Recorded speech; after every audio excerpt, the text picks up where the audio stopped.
Hey, we're back with another episode of Three Men and an Anime. Huzzah! Yay! Yep, this is Peter Bowman, and as always, I'm joined by my good friends and co-hosts, Eric Carlson and Gav Leaf. How are you gentlemen doing tonight? I'm getting by, doing alright. I'm awaiting the inevitable heat death of the universe. Fair enough.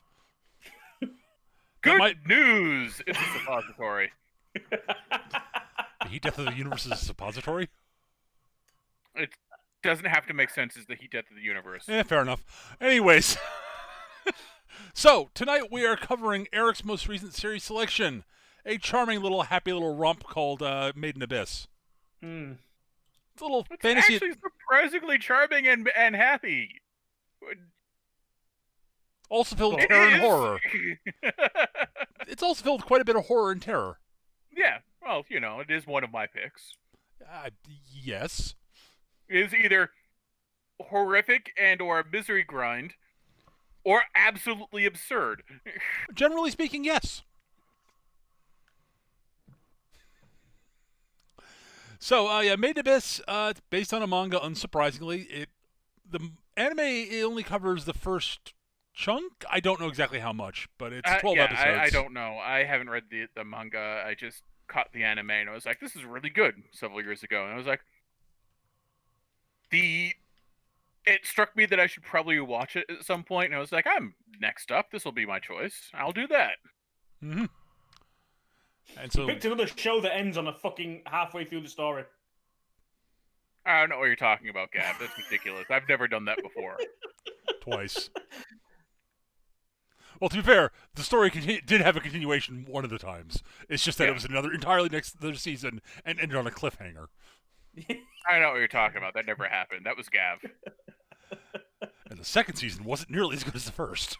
No. I don't know what you're talking about. That was Gav. But yeah, Made in Abyss does in fact end. Somebody just fell. It's not really a cliffhanger. It does not end on a cliffhanger. It just ends on a, and the story's not even remotely over yet. Yeah. Okay. So getting that out there, this is definitely a season 1 to be continued. It very much is. There is a movie which apparently does continue the story, which we did not watch, mostly because we weren't sure where to find it online, honestly. Yeah. Is part of it, and or rather, we could, but yar. Yeah, I'd rather not do that. When it becomes available legally, I will probably check it out at some point because I did think the show was very well done. Although I'm still not entirely sure what I think of it. Okay, quick synopsis. If you want to get a feeling for, did we like the show before we dive into actually talking about what we thought about it, and want to watch it before we talk about it, and want a recommendation. Overall, I think we all thought it was really well done. Mm-hmm. I know Eric loves the show. Gav, what was your sort of, in a nutshell? In a nutshell, yes, but yes, but essentially, there's a yes, but, and you'll need to listen to the rest from the. Yeah. I am sort of several different minds about the show. I think overall, I do think it's a good show. I think there are elements of that are not really my sort of style of show, but I still enjoyed most of it. We'll go into the things I really did like about it, because there's some things I think are superlative about the show.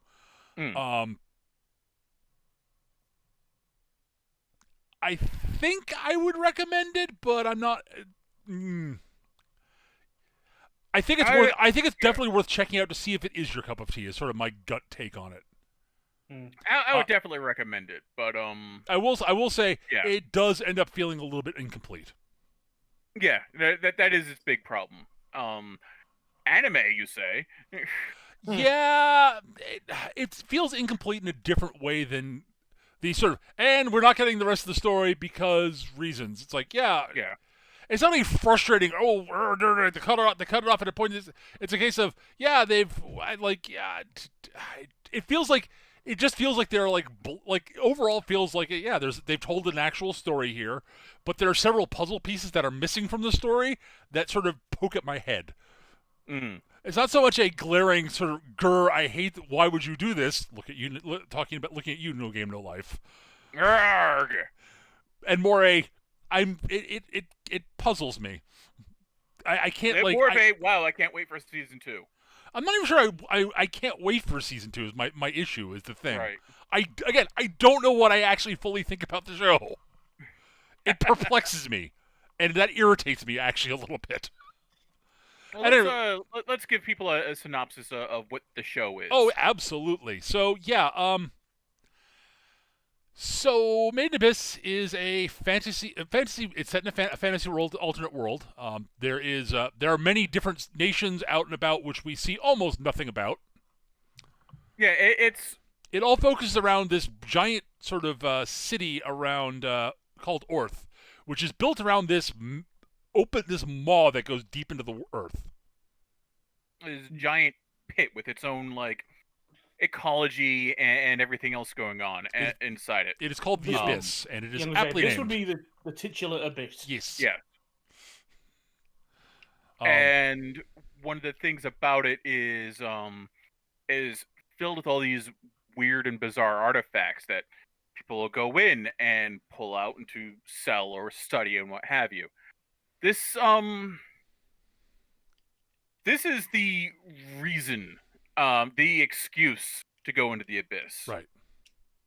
It's heavily implied that the Abyss has almost a subliminal call to everyone around it. Yep. Honestly, the premise of the Abyss in and of itself, let's face it, it wouldn't be out of place in a Doom game. Yeah. Oh, it is positively Lovecraftian. Yes. Yeah. It's almost. I mean, watching this show and some of the descriptions, some of the drawings, and some of the the way they were talking about it and descriptions, it almost reminded me of Dante. I'm almost certain that was actually an influence. Mm-hmm. Hence, the title. Well, yeah, but and the various layers that have different their own. It's a little bit.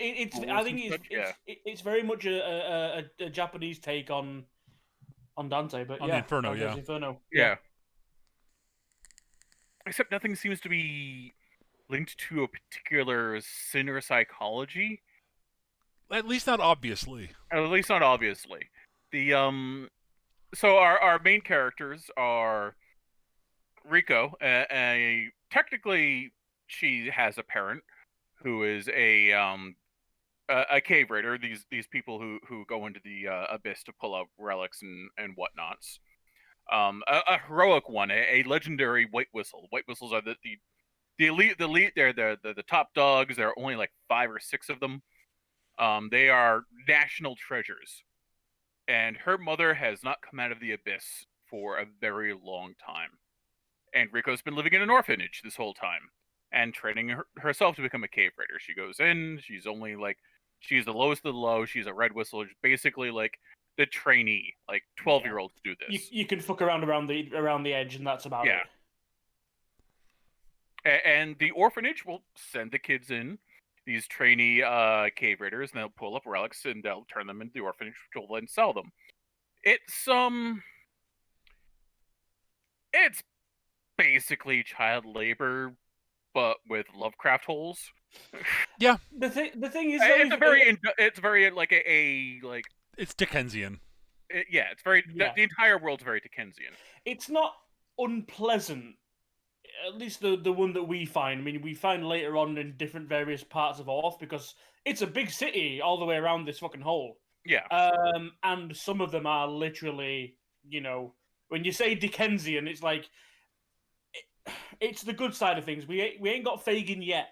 We have around the other side of the hole, but we're in the good part. But there are easily 2 or 3 dozen Fagins operating inside Orth. Yeah. There must be. We'd never see them, but yeah. We learn little things about people's backstory, the other orphans' backstory. Yes. Is I was a rag picker out in the southern slums type of thing before I came here. Yes. That kind of deal. Oh yeah, no. There's a bunch of stuff we find. We hear stories about stuff like this, but we don't see it. Right. Yeah. And the orphanage itself is very vertical. Everything in the show is very vertical. Everything, like, the kids are racked in classrooms, are racked in arrays, like going up and down. Yeah, their desks are bolted to the wall vertically, and stacked vertically. It's wacky. It's very much a theme in the show, the verticality of everything. Absolutely. Yeah, I think it's sort of a nod to the Abyss itself. Yes. It might even be subconscious. It creeps in everything. You know, well, this is the thing. Everything in that city is designed in and around the Abyss. Yep. Like other than the people that are like that you'd normally get, the bakers, the butchers, and all those, the general sort of things. They're there to support it, but everything is there to support going into the Abyss. Yep. It's a boomtown with a never-ending mine. Yep. At least as far as I can tell, never-ending. Yeah. So Rico's like very energetic, like very much like a gigantic nerd for all things in the Abyss. Yes. And very much wants to grow up to be just like her mom. And on a raid, which sounds much more exciting and daring than it actually is. It's a field trip into the first layer, basically. It's a raid in the mind of a 12-year-old. Yeah. Well, it's 12. And to be fair, it actually is dangerous for 12-year-olds, definitively. It's very much dangerous for 12-year-olds. Like, and they're giving a lot of autonomy and very little supervision. Their supervision? They're given a lot of autonomy and very little supervision. Yeah. And that there is no supervision. A lot of autonomy and no supervision. Once they're in the pit, once they're in there, they're on their own. Yeah. And as she's digging around, her whole thing is she wants to get as many bring in as many relics and high quality relics as she can on this run, so that she can get promoted and to go down to the next layer. Well, it's not even just next layer. She wants to just go deeper on this level. Yes. Yeah. You're right. She wants to be able to go to is it 400 meters? 400 meters as opposed to merely 100. They're allowed to go down. And while futzing around digging for stuff, she notices one of her friends is unconscious and about to be attacked by this giant worm leech monster that they refer to as a crimson split jaw. Yeah. It flies, by the way. Yeah. It's from much deeper in the Abyss, but for some reason is up here. Yeah, it is from way deeper. There is no reason it should be up this high. It's like... Yeah. Wait, now, what? They say this happens sometimes. Sometimes things from deeper in the Abyss come wandering back up. Right, because, because the Abyss is a dangerous place. Yeah. So she blows her whistle to attract its attention, and it charges her and she leads her on, well, I won't call it a merry chase so much as a desperate scramble. Yep. Until she gets not backed up against a cliffside. And then some sort of beam fires, chases off the split jaw, melts all of the petrified trees in the area, and she finds this other kid, this weird kid, who it turns out is not a kid at all. Yep. It's some kind of robot, an android, and it's unconscious. This is Reg, our other main character. Yeah. Oh, one of the point, but the beam of energy does nick the split jaw. Yeah, it scorches a good chunk of the side of its head off. Yep. And it runs off going, "Oh, okay, something hurt me." That doesn't happen up here usually. That doesn't happen up here. I'm leaving. Nope. I'm a 50-foot-long murder worm, and something just hurt me. That means something else from deeper in the abyss is here. I'm leaving. Yeah. So, Rico, hauls this kid back to town, back to the orphanage, keeping him secret because she's supposed to turn in all the artifacts, but this artifact is clearly way too cool to turn in to get sold, and she wants to study it because it's super cool. It's a robot, as she puts it. Yeah. So her and her droogs, which are a few other kids in the orphanage that she's friendly with, proceed to help her smuggle them in, conducting examination, conducting various experiments to see how to get him started. They eventually literally jump start him with an electric jolt. Yeah, there's a great little scene with that where they're like, you see the discarded tools that are just like, saws, drills, and all this sort of stuff that they tried to open him up with, and the tools are all just wrecked. Yep. Just getting a point across that Reg is pretty, sturdy. He's largely indestructible as far as we can tell. As far as we can tell, and it's like they literally hook him up to a car battery. Yeah. And it's like, okay, we'll just start at 2 for now, and we'll see if that gets any response. Whoops! I hit the dial wrong. It's 20. Wakes him up. 20. So electricity does work. Well, that was after you tried feeding him hot coals. He burps up smoke.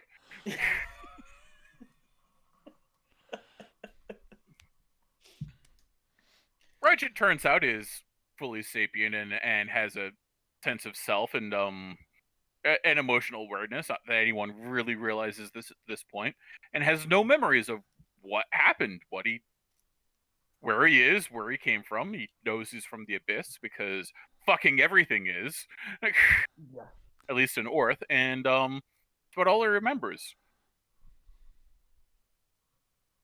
And then we find out that Rika's mom is dead.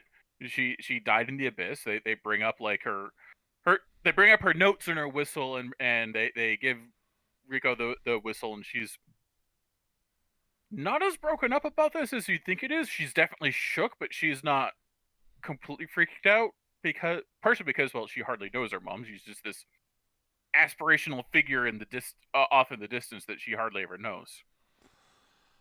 Yeah. And she just she gets a chance to look over the notes, and because they were addressed to her, obviously whatever ministry handles White Whistle stuff is going to check it over, make sure nothing's like insane in there.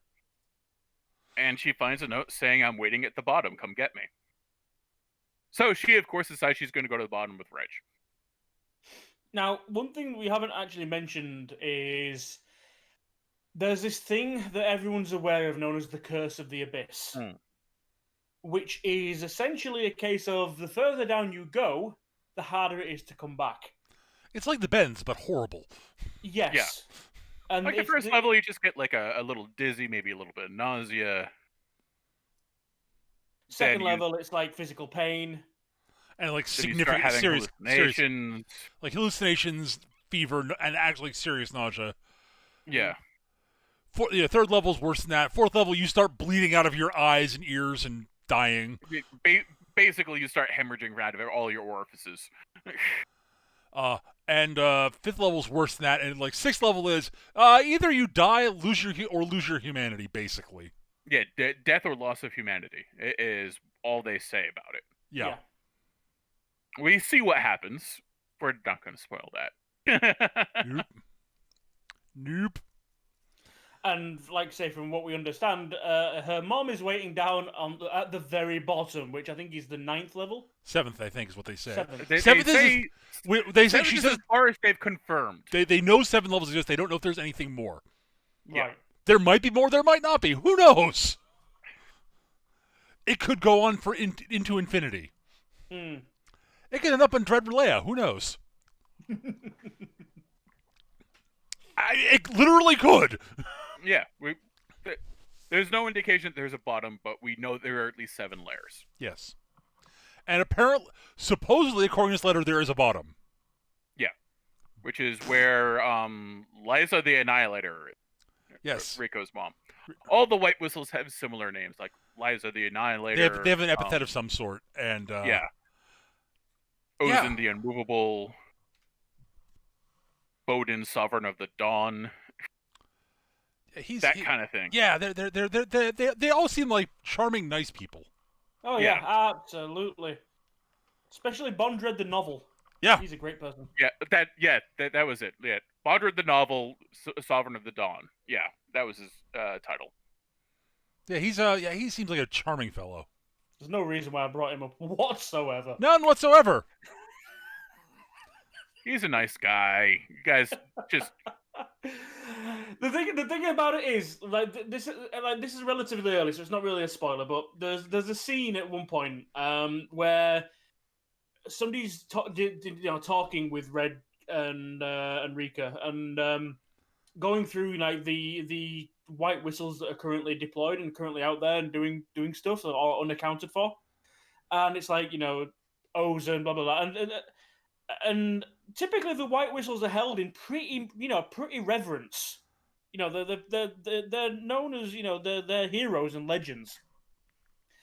But when they but they always there's two that stand out is like, don't drop your guard with ozone, and Bondred is a scoundrel.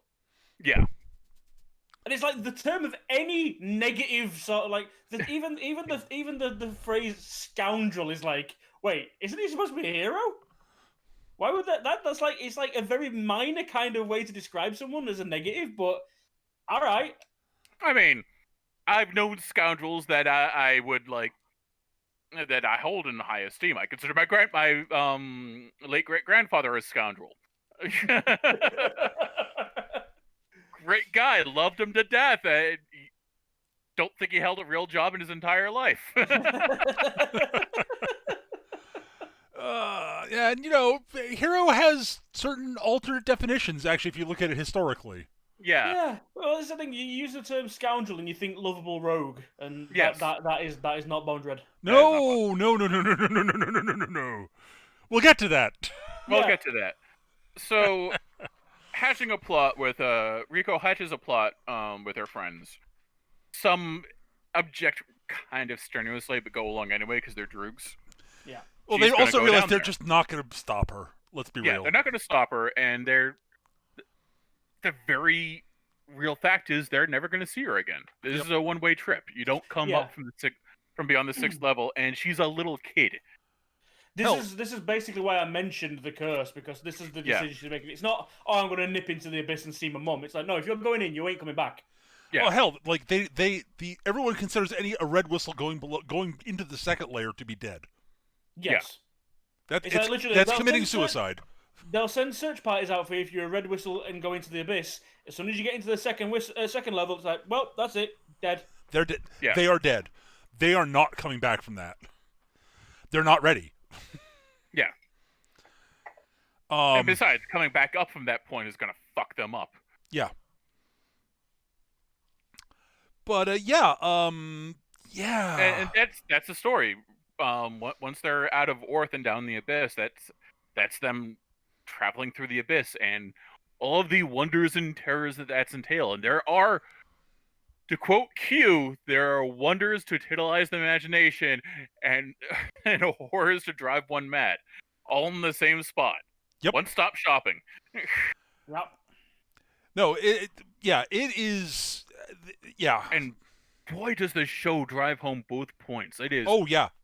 Beautiful and terrifying all at once. Yep. There is a really unsettling beauty to the art of the abyss itself. Yeah. And it's not like Geiger unsettling beauty or no, Bacon unsettling beauty. It's beautiful, but there's something off about it. Something that sticks at the back of your head. It's really well done.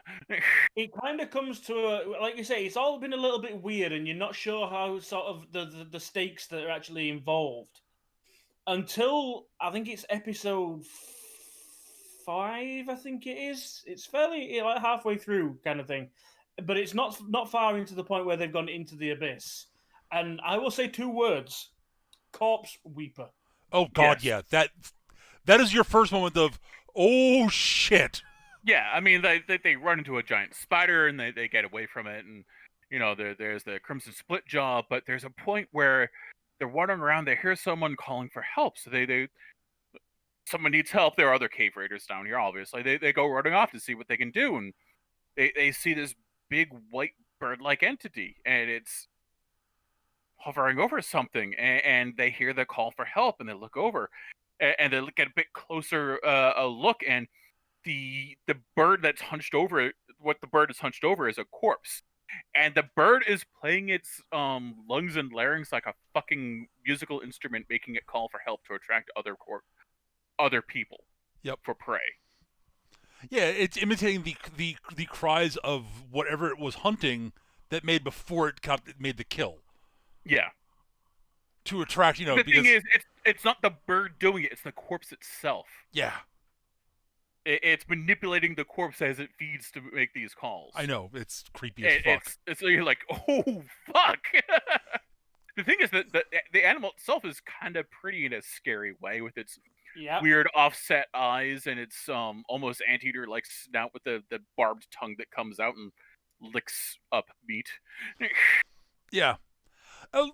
Part of what makes the art of the abyss itself sort of give that sort of contrast. I think this sort of I sort of a thought on that sort of popped in my head is there's a very slight difference in the not just the like art style in terms of like contrasting with these sort of more cutesy drawings of a lot of the characters and such, but it's down to like the way they use the outlines of everything is drawn and like. Yeah. And instead of like the sort of more saturated colors of the surface, it's almost like watercolors.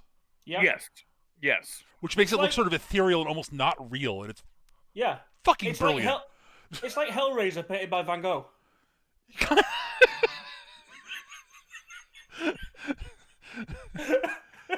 But like the Crimson Split Show almost doesn't. I have this image of this very colorful swirly portrait of Pinhead. But I was just thinking about like the Crimson Split Show almost doesn't have outlines in terms of like traditional. It's not quite to the level that Tarkovsky used in Samurai Jack, but right. It's just this mass on screen chasing the protagonist. There is a big jaw down the middle. There is definitely like definitive like delineation between it and the environment around it. But it's not done with the traditional sort of solid black outline, is what I think I'm sort of saying. Yeah.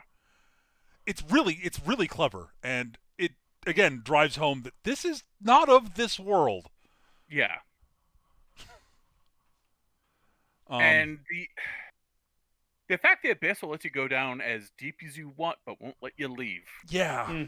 Yeah, like someone described it as a big pitcher plant, and that's exactly what it is. Oh yeah, totally. Abso-fucking-lutely. Well, this is the thing. It's like everything in the abyss wants to eat you, including the abyss.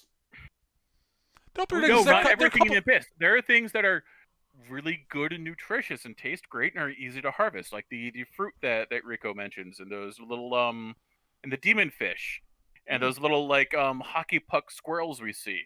Yeah. They're not dangerous. They're nutritious. They're easy to catch. It's almost like the abyss is giving you food to draw you deeper down. It's almost like they're engineered. It's like we find out a little bit later on that the abyss is basically, it's almost like a volcano has just like erupted out, and rather than an actual active, volcano in the middle, it's just this pit. And I just said there and then, you know what? Drill out the sides, and let the ocean drown the fucker. That'll be better for everyone. Yeah, you're probably not actually wrong. Sure, you can say that from the other side of the screen, but as soon as you get close enough to the abyss to start the work, you're like, well, maybe I'll take a trip inside. Maybe I'll find something interesting down also, there. honestly, Can't be all bad. It's deep enough that I'm not sure there's enough water on the planet to fill the damn thing. Well. It does kind of at points like it seems rather narrow, or others it seems wider than it is at the top. It's weird. You never really get a sense of scale. Yeah, I'm not entirely sure it's actually entirely of this dimension once you get past a certain point. Yeah. Mm-hmm. I mean, there are enough points when they say layers, they literally mean it. There are points where like there's cloud cover, which you go beyond, you can't see anything, and you're in the next layer. And there's the force field, like it refracts and draws light down, but doesn't let you look up past the particular layers. It's so weird. Yeah. But yeah, so we basically the story of the show is Rico and Reg going deeper and trying to survive and learning how to survive, and honestly, the relationship that develops between them. Yep. Because they, as much as Rico is fond and is besties with Reg, for a lot of the show, you get the impression she doesn't really see him as a person. No one really does, except for Ozen, a character we meet later on, and Nanachi, another person we meet even after Ozen. These are two people that the first time they see Reg, he is a person. Yep. And for very different reasons. And for very different reasons. For Ozen, people might as well be rocks. Yeah. Ozen is not so...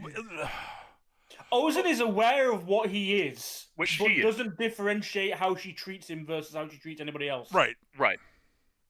Well, because he's not significantly different from humans as far as she's concerned. Mm-hmm. He's slightly more of a threat. He's more resilient, and she kind of gets carried away in testing that. We should probably mention as well that they do insinuate as well that the longer you spend in the abyss, it has a habit of changing you. Yeah. Oh yeah. And not even just in a detrimental way. Sometimes, literally, they'll come out with abilities. And Ozen has been she's been a White Whistle for quite some time. And mentally, you kind of get the impression that she's kind of left humanity behind. Yeah. She's old. She's very old. She doesn't look it. The only clue to her age is the white streaks in her hair. And then you hear her talk, you realize, yeah. Oh, I'm not sure she's human very anymore. Old. And you're not sure just how old she is, just that she's very, very old. I'll put it this way. She looks exactly the same as when she first met Rico's mom, when Rico's mom was a kid at Rico's age. Mm-hmm. And she's called Ozen the Immovable because she is one of the most physically powerful things we see in the Abyss. Yep. Just from, pure physical strength. She also readily admits that she will get her ass killed if she's not careful. Yep.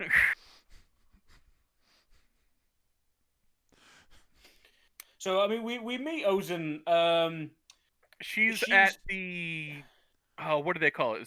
She's some sort of way the caretaker. Yeah, she's caretaker of a watch post on. Is it the third level? It's at the barrier between the second and third levels. Yeah. It's it's at the bottom of the second level.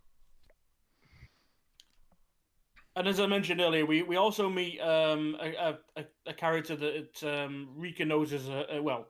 I don't know if she physically is, but knows as her uncle. Who's a Black Whistle. So it's a level below the White Whistles, but he's got a little bit more leeway. He can run around and go pretty much wherever he wants to a certain point. And he's the one that says, Ozen, just be careful with her. Yeah, be careful with Ozen. And don't let your guard down around Ozen. And watch out for Bondrin. Yeah.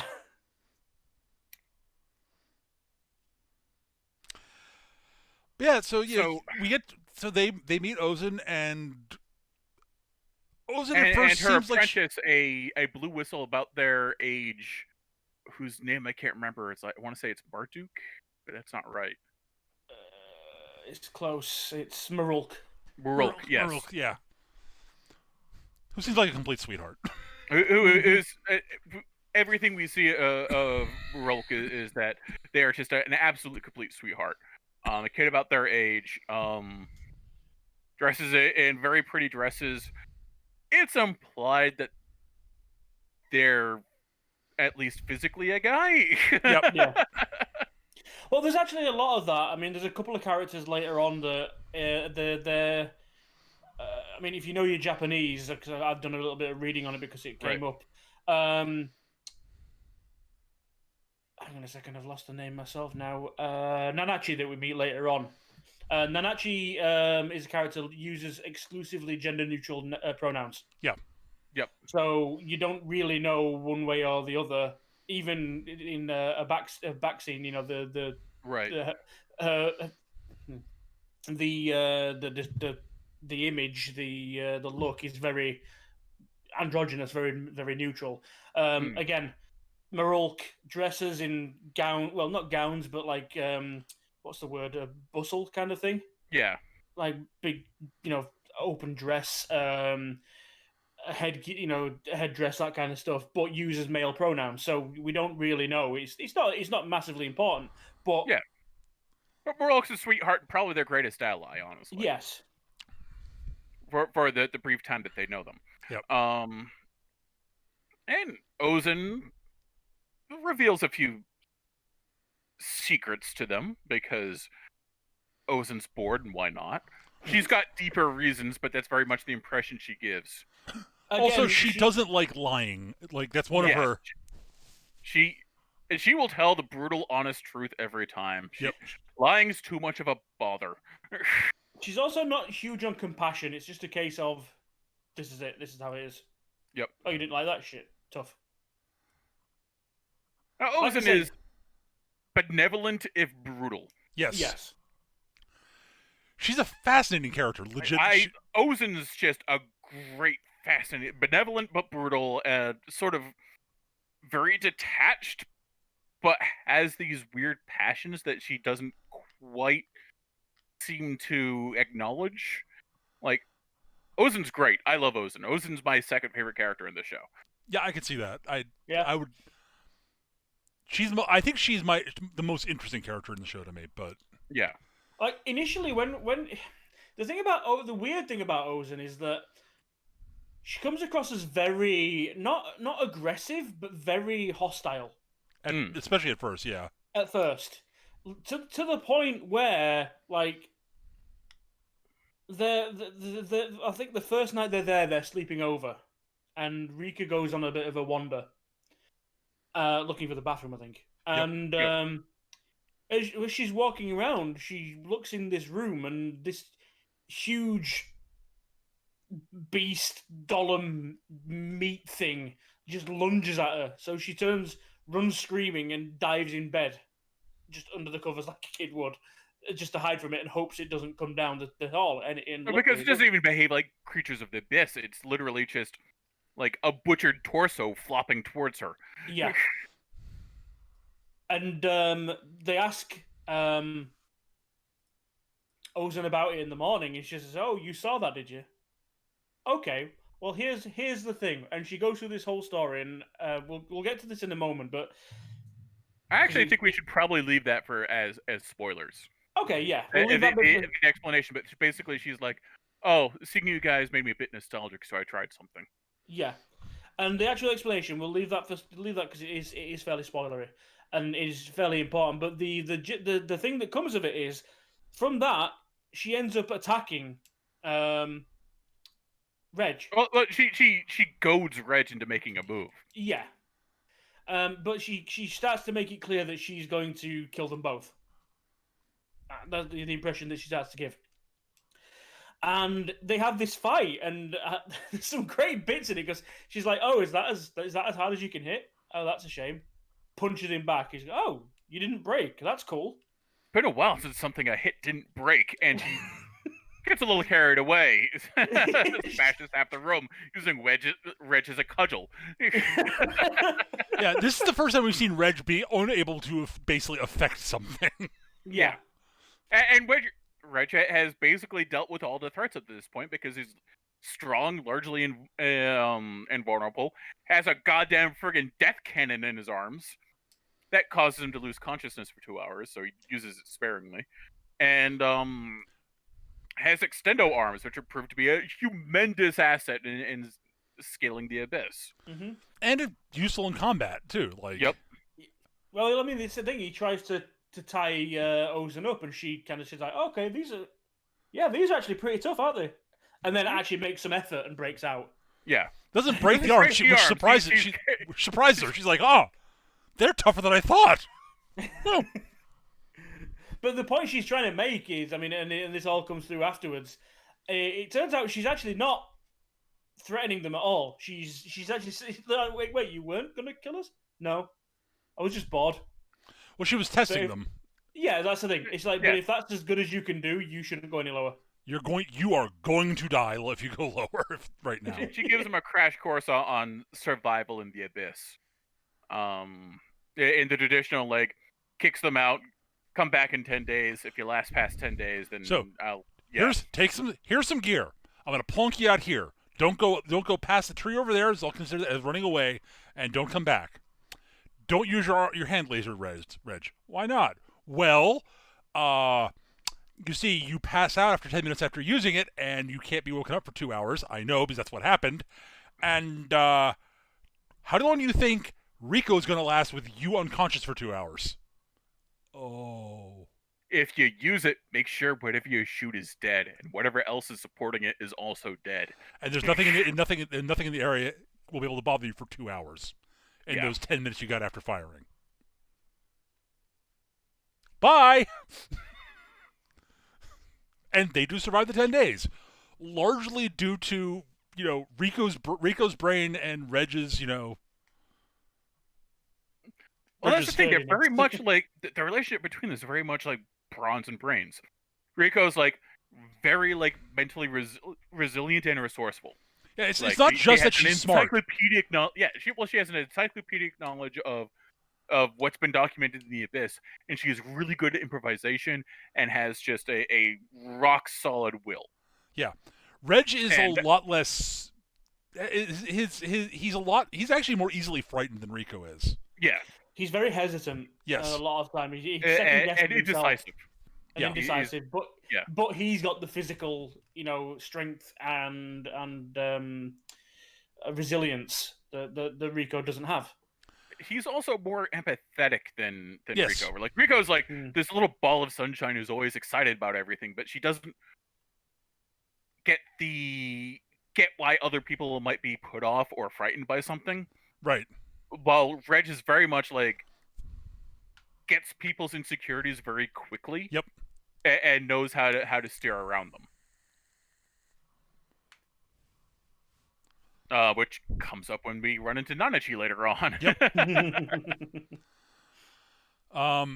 And Reg, the other thing is one of the lessons that they actually have to learn there is honestly that Rico learns that has to learn to depend on Reg for the physical stuff, and Reg has to learn to trust Rico's or knowledge basically. Yeah. Like and basically to it's like, okay, Rico really does know her shit. Yes. And when she gives me advice, it's good advice usually. Like, here's what we should do. Okay, we'll do it because you've been right almost every time about this sort of thing. Yeah. Like Rico is almost never wrong when it comes to the Abyss. Like I can't think of an instance when she's ever been wrong. The only time she's wrong is when there's no information to know. Right, exactly. Yeah. There are times when she just doesn't know, and it's like, and in that case, it's like, yeah, of course. And then it touches on knowledge she might actually have. She's very good at figuring shit out. And even then, she's usually pretty good at figuring shit out pretty quickly. Yes. Like, she's quick on her feet. She thinks she's very mentally dexterous is the word I'm looking for. Yeah. She's very clever. Yeah, very clever. And it's not to say Reg is stupid in any way. No, Reg is not stupid. It's just he suffers from indecisiveness, and he's easily spooked. He's got a low willpower. Yeah, basically, yes. Well, whereas Rika is the kind of smart 12-year-old that makes her just smart enough to be a pain in the ass for anyone that's got to look after her. Yes. Yes. Exactly. In fact, it's made very clear early on in the show before they head into the Abyss, because she's constantly getting into trouble and being an exasperation for the people that are tasked to look after her. Yeah, the leader, the guy who they refer to as leader, it's very clear he's very fond of Rico, but she also finds her completely exasperating. Yeah, she drives him up the wall.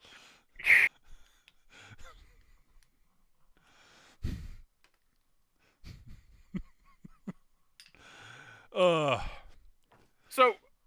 after the training and a bit and some advice and the gifting of an artifact, because Ozen's like, yeah, Liza's I found Liza's grave, like, and this was like put on. she's dead. Oh no, I dug it up to check because why wouldn't I? And no, it was empty. So yeah, this is her pickaxe. It's quite literally a Warhammer 40k Thunderhammer, but it's only got like maybe 4 swings left in it before it falls apart. So use it sparingly.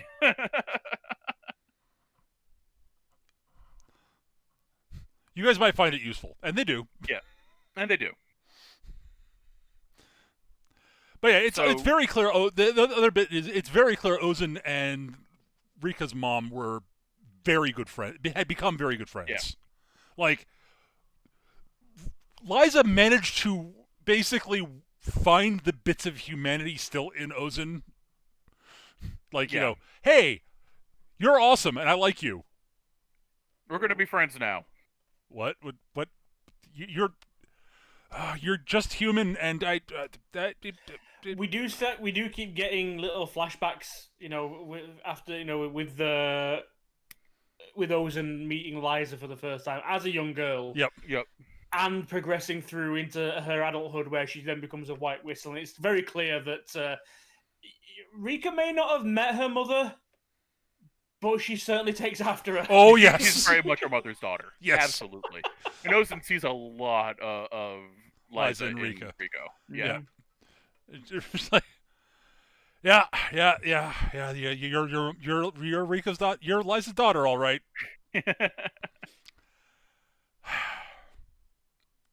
And it's also pretty clear that there's part of her that really would prefer Rico just stayed there because it means she probably won't die then.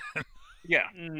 But she also knows. But Ozan also is fully aware that she couldn't stop her even if she wanted to, and she's not sure she wants to. Well, she doesn't think that's the right thing to do.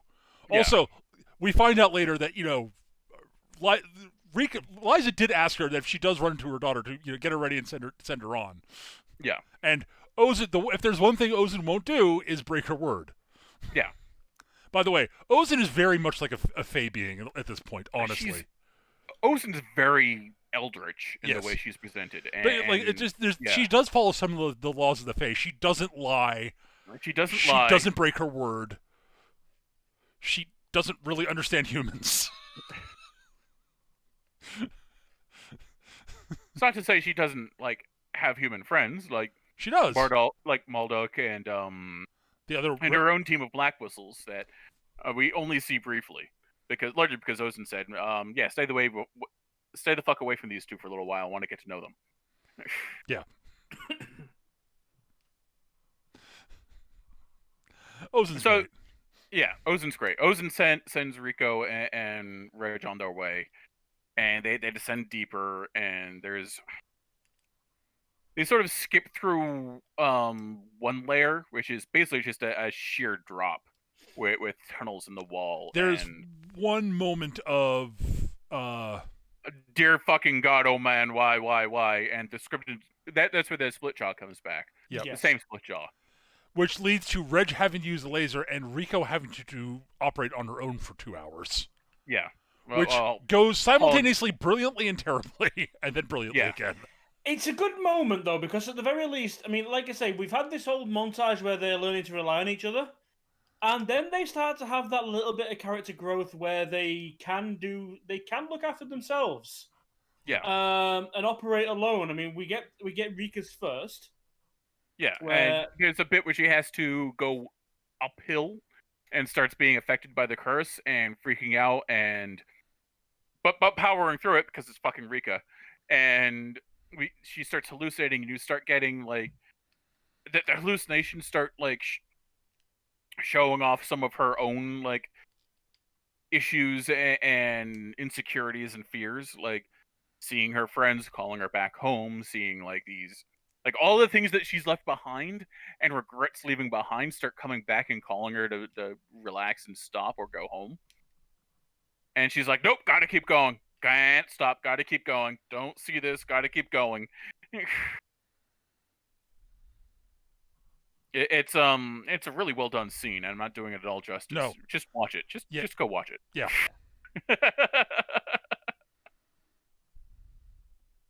And then later on, once they get down to the Goblet of Giants, which is the next layer down, which is this landscape consisting entirely of these gigantic water-filled, like almost like lily pads suspended in midair by these petrified trunks of trees, which are apparently an entirely different plant, according to Rika. And she would know because she knows everything.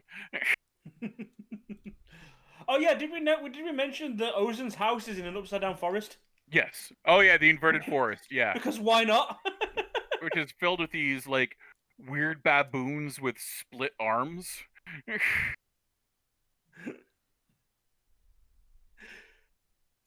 The scenery once you're actually into the abyss, the worlds that they create. Yeah.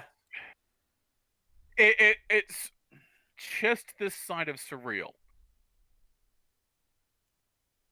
Like, is the best way to describe it. It's not like a dolly painting or anything, but it's just unreal enough to be unsettling.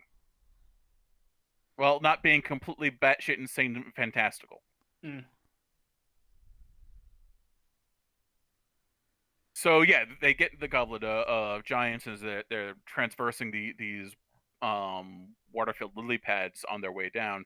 They run into their next big threat, which is the orbed piercer, which looks like a big quill-covered dog thing with a red orb instead of a head. And yeah, it's a fight. It's a fight they lose, honestly. Yep. Because it is countering all of their moves in their attempts to escape. Eventually, how do they drive it off? I forget how.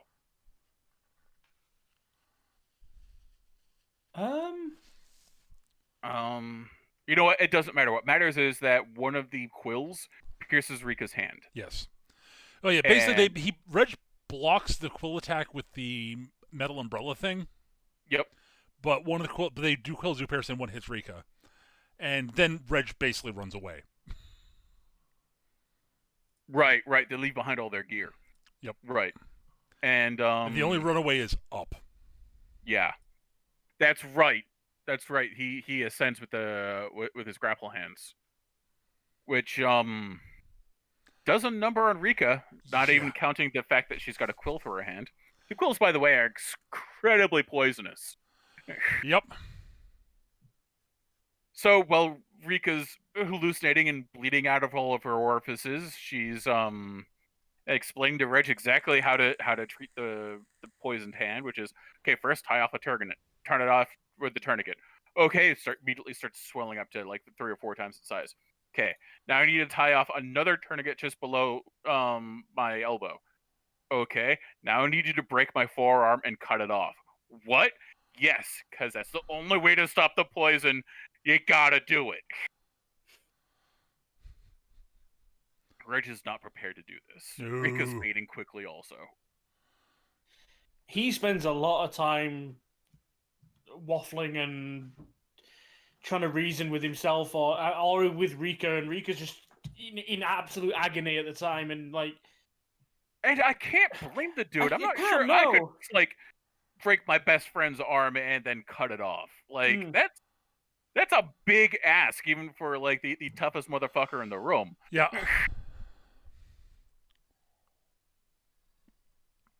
And that's when they run into Nanachi, who has been watching the whole time. Reg mentions that, like, yeah, someone's watching us. They're keeping their distance, and they only move around when they're talking, but they don't seem to be a threat.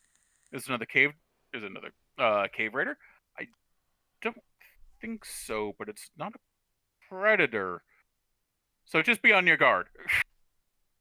This is where Nanachi shows up, and she's like, okay, first of all, you're doing this wrong. Also, she stopped breathing. Right, he doesn't cut through the arm and before she stops breathing. He starts, yeah. And then she passes out, and then he realizes she's not breathing and starts freaking out. And that's when Nanachi shows up, like, making a lot of noise. Shut up for a minute. You got to breathe for it. Her heart's still beating. I can hear it. So you just got to breathe for her. How do I do that? Just mouth to mouth, like a kiss. Just breathe for her. She'll start back up, hopefully. And she does. She's still passed out. Great. So we got to put a splint on the arm because, wow, you did a number on that. I'll bring her back to my place. Yeah, it's like, oh, you see those white things that are in there? Yeah, those are nerves. Congratulations, you. Yeah. She's treating the arm. And they bring it back when they bring her back, and she's like, okay, first we gotta get these tourniquets off. He's like, but she said listen, the way to treat this poison to let it course is to let it go through the body, and then you can remove it with an antidote I have, and it's not a big deal.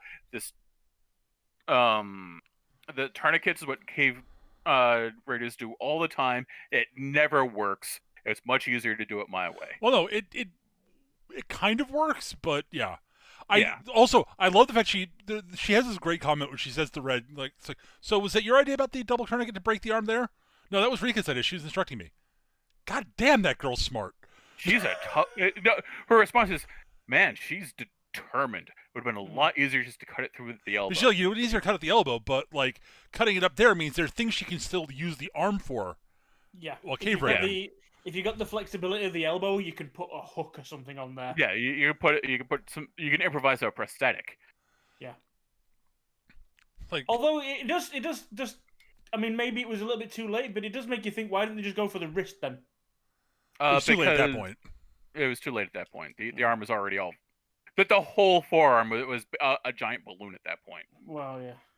So she's like, well, first I have to go and I have to pick at all the bone chips. So. Thank God she's still unconscious. Should be unconscious about 3 seconds into this. She's like walking him through like her triage. She's like, yep, and got to stitch up some of these damaged vessels here.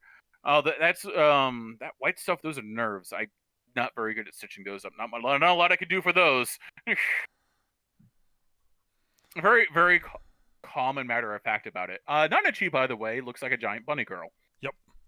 I don't mean like anime, like leotard and fake bunny ears. I mean like has bunny ears and is fuzzy. And she's a straight up rabbit with a girl's face. Yeah. And horns. And horns. And without the giant feet. Yeah.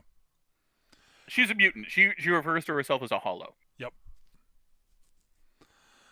And she was human at one point, but we won't explain exactly how that happened. Yeah. Because, again, that is a good bit of storytelling that really should be watched. That's a really good bit of storytelling that should be watched and is really well done, and we won't be able to do it justice. We're also introduced to her friend, Mitty. Yep. Yes, and chances are, if you've researched anything or even anyone's talked to you about Made in Abyss, you are already well aware of Nanachi and Mitty. But again... Now, Nanachi is my favorite character. Mitty is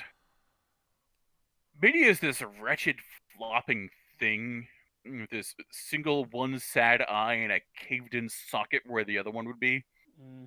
And it's just wretched, buling thing that doesn't seem to be entirely aware of what's going on around it.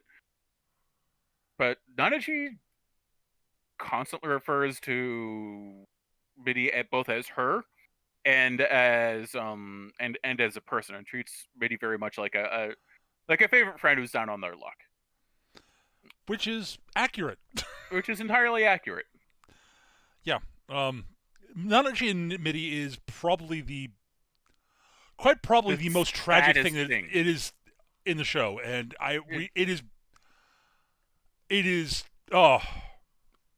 it's God, those two deserved way better. Yeah,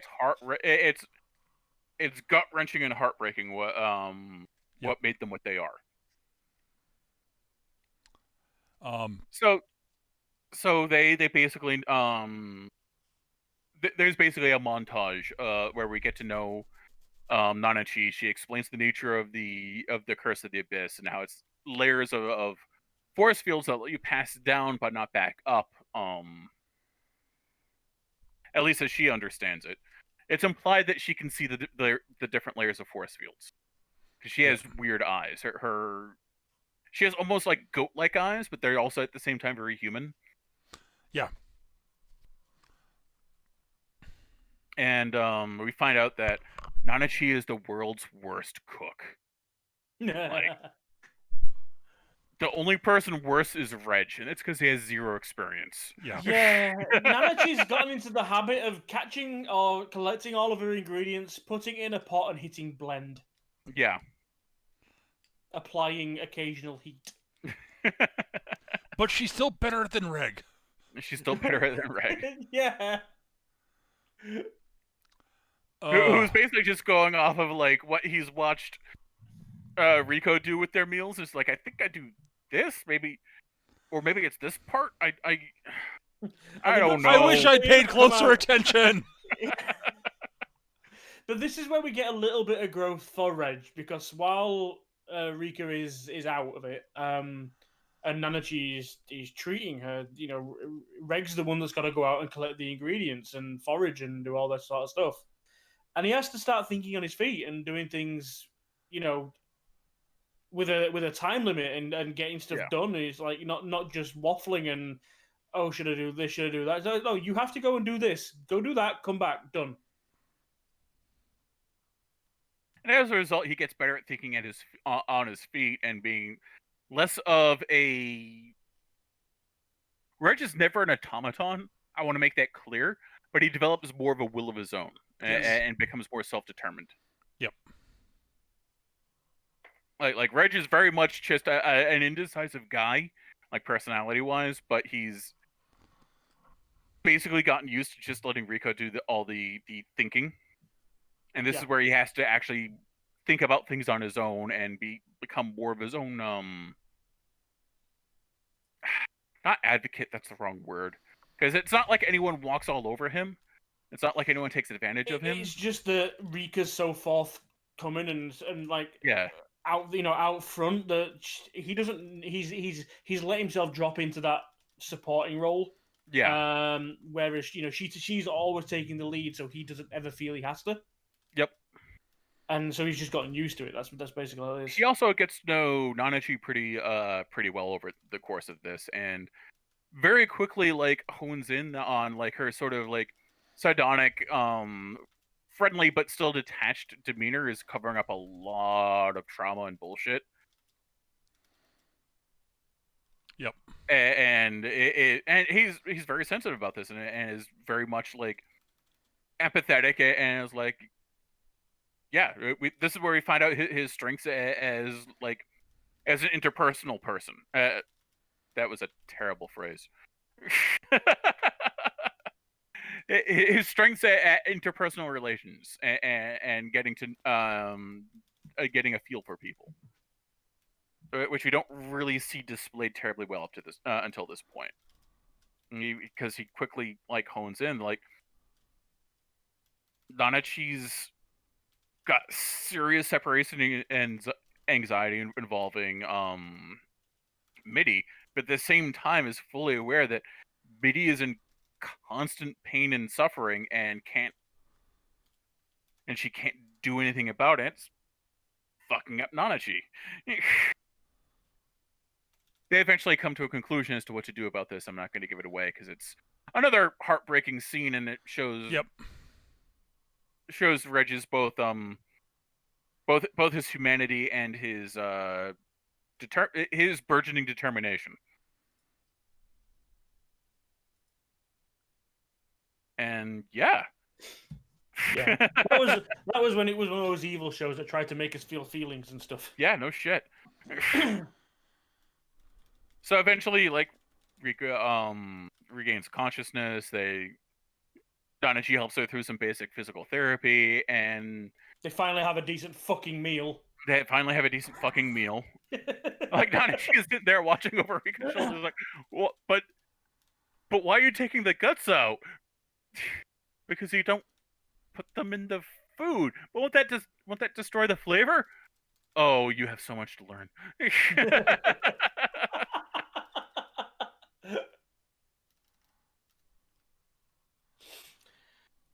Oh dear. And eventually we come to the point where they're going to continue on the journey, and they're like, so Nanachi, you want to come with us?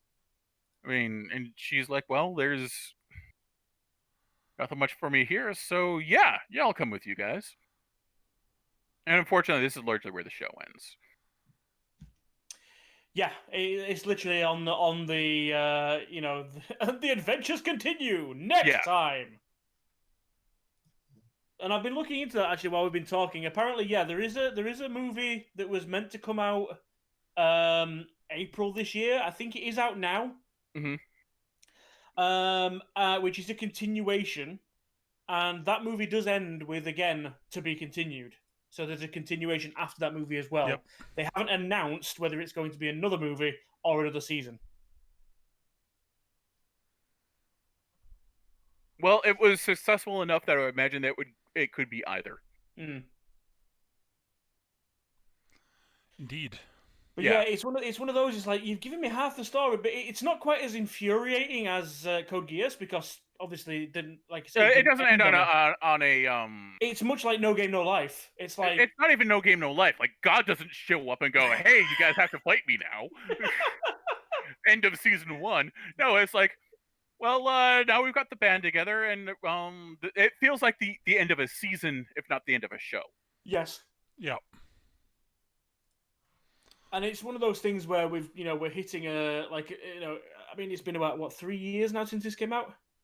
I mean, to be fair, Attack on Titan, we had to wait, 4 years for season 2? So it's very likely there could very well be season 2. So it may be unfair that we're reviewing it based on that, based on the fact that 3 years for Log Horizon season 3, which is coming out this winter. Yeah.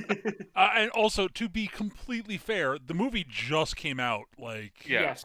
This past, it came out in Japan in 2019, and was supposed to hit theaters in April of 2020 in the United States. And then things happened. Yeah. Yeah. Then Papa Nurgle had his way with us. Yeah. Among other things, yeah. Yeah. I mean, I definitely blame the Murder Hornets on Siege.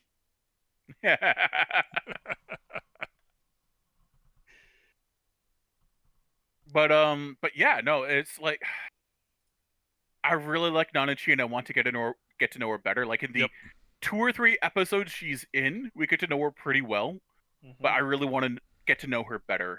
Sure. I really like the relationship that develops between Rico and Reg. It's fucking adorable, honestly. Yeah, I mean, the thing with Nanachi is we've only really seen her. I won't even say her abilities as such. It's like we've seen her knowledge. Yeah. In action, she's lived in the Abyss for a while. She knows her way around. She knows how shit works, and again, going through the backstory, she's lived lower than this level they're on now, so she's going to make a great guide. But it's whether we've the only ability. So I mean, we've seen of her is just this super hearing that she's got, which fucking obvious. Well, reasons. She also fills the role of healer, because that's something they don't have. Like Rika's the brains and the idea girl. Reg is the muscle, and they don't have anyone to patch them up when things go wrong. Yeah, which Danachi's definitely gonna fill up. She's guide and healer, basically. Yep. It's like, I can't remember who said it, but it does feel like this is like, okay, well, we just had the prologue, and now the team's all together. Yeah. which is the big flaw in the show. I want more of it, but I still highly recommend seeing what there is out there. Yeah. And yeah, I really like all of the characters. There's no one I dislike, as a person, except for Bonduk, who we didn't mention because he's part of Nanachi's backstory. But even he's got this bad science vibe that I kind of dig in a villain, even if he is a complete and utter cockwagon. I mean, it's one of those things. Again, I mean, it's one of those like I've said it before, that I like in a I won't say villain, but it's the case of everything that he's doing is monstrous, but he thinks it's for the best. It's for the right reasons. Well, his stated goal is that to go deeper into the abyss and still be able to return. Mm-hmm. And he does make progress. Just the cost of that progress is Jesus fucking Christ. Yes, but again, though, as we've seen, his methodology. As we've seen from the Abyss itself, it does draw people in, and what they're willing to do to go down there is kind of eroded away. It eroded. it's clear that it eroded Ozen's ability to really connect with people. It's clear it's like completely like blasted away Bonduk's ethics. Yeah. Because there is no ethical justification for what he's doing. No. No. No.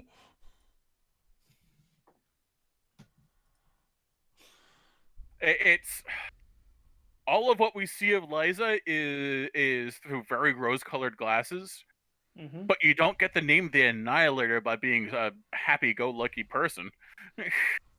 Well, they do a weird thing with Liza for quite the majority of the thing. Every time we mention her or talk about her, they always hide her eyes, and I was wondering why they were doing that.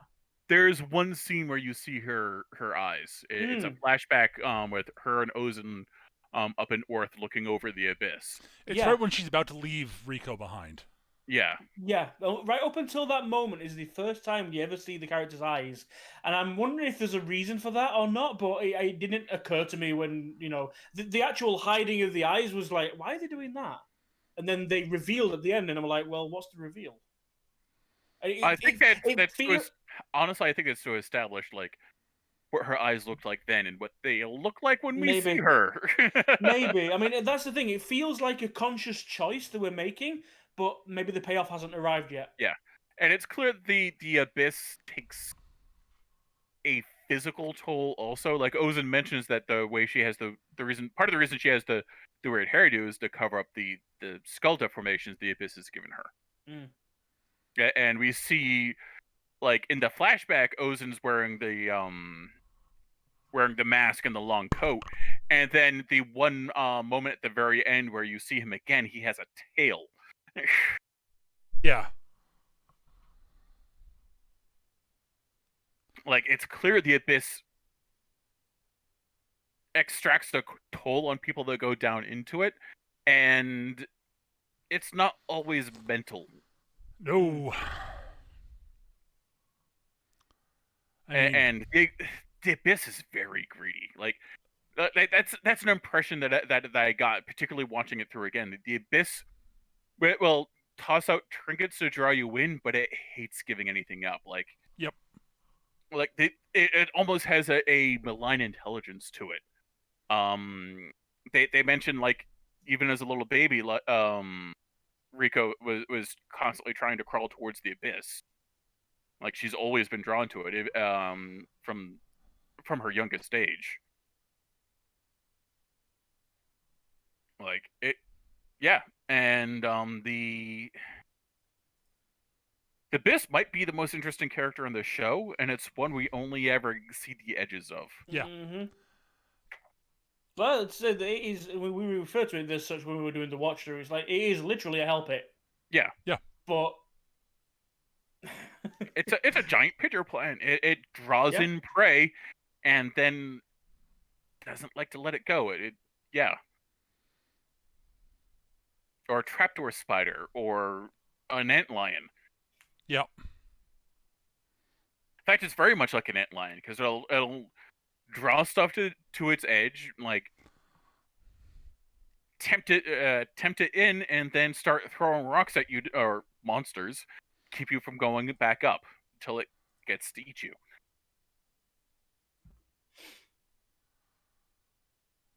Like, and it's so the way it's realized in the anime, like just Peter's right. It's very like ethereal and almost unreal, and it's done in these like beautiful, like almost watercolor tones throughout the entire show.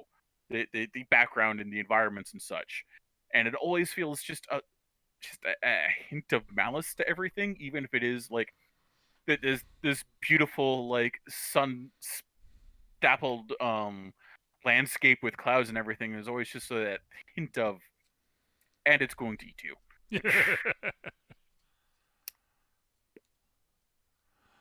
Yeah. It's weird. Yeah. It's also like I mentioned that like as fond as Rika is of Reg for a long time, it's implies she doesn't really see him as a person, that changes towards the end. Yes. She's very much like, he is a person. Yeah, by the end of the show, he is definitely a person to her. Like that's. It's really neat watching that change. Honestly, yeah. That's I think, and I can't draw the delineation as to where that changed. It's just sort of a gradual thing over the course of the show. Yeah, no, and like even then, like you might not even pick up that she doesn't even really see him as a person, because she's so clearly fond and affectionate towards him. Yep. But yeah.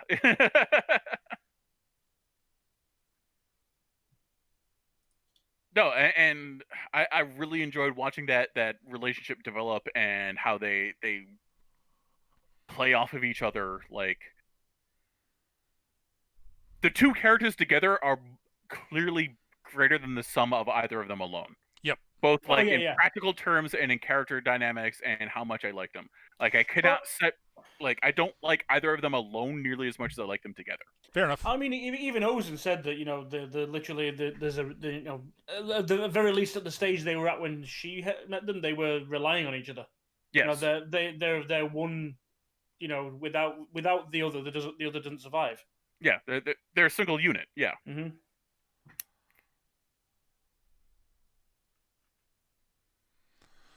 Yeah. I also think it's just adorable that Reg clearly has a crush that he doesn't quite understand or comprehend. Not that she figures it out pretty quickly. Oh, yes. But like neither Reg or Rika really, like, Rika's completely oblivious, and Reg doesn't really understand his feelings at all. Right. And he clearly has a crush on her. Yeah.